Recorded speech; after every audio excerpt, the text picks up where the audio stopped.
Have you ever loved someone so deeply that even their silence felt like a heartbeat inside you? This is not a story about love that heals. It's about the kind that consumes. Watch till the end, because what happened in the final moment changed everything. It began quietly. Her eyes didn't search for me, but somehow I couldn't stop finding her. She wasn't loud, she wasn't soft. She was balanced between heaven and hell, and I wanted both. She never tried to get my attention. That's why she had all of it. There was something intoxicating in the way she didn't care if I stayed or left, and that indifference became my addiction. She gave me warmth just enough to keep me near, and coldness enough to make me chase. That's how manipulation feels when it's wrapped in affection. She smiled like she believed in forever, but her eyes told me forever had already ended.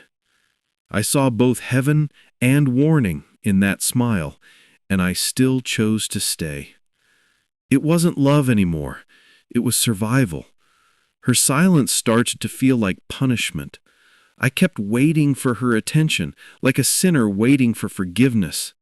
She never raised her voice. She didn't need to. Her absence was louder. And I realized she owned me, not through love, but through lack of it. Every time I pulled away, she'd come close, just enough to make me believe again, then disappear. That rhythm became my cage. They say love feels like warmth, but with her, it felt like fire that didn't burn, it branded. And I wore her pain like a memory of touch. I kept thinking I could control it, that I could walk away whenever I wanted, but every attempt to leave only pulled me deeper. That's when I knew I was no longer in charge. She never begged for my love, and that's how she won. People who need nothing are the ones who hold everything. Her words were soft, but they carried venom, and I drank them, every drop, because I preferred her poison over anyone else's purity. It hit me one night. I wasn't in love with her. I was in love with how she made me feel broken, because in that brokenness, I felt alive. When she stopped talking, the world got quieter, but inside me, the noise never ended. I kept replaying her words that weren't even said. I stopped fighting. I let her win, because sometimes losing to the wrong person feels better than winning alone. One morning, she was gone.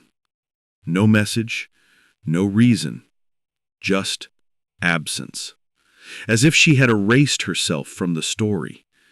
But love like that never truly leaves. It stays as echoes in songs, in dreams, in shadows that smell like her. I realized something terrifying. She wasn't the villain. She was just a mirror, showing me the parts of myself I refuse to face. Even now, when I feel alone, I look for her shadow, not her face, because she became more than a person. She became my habit.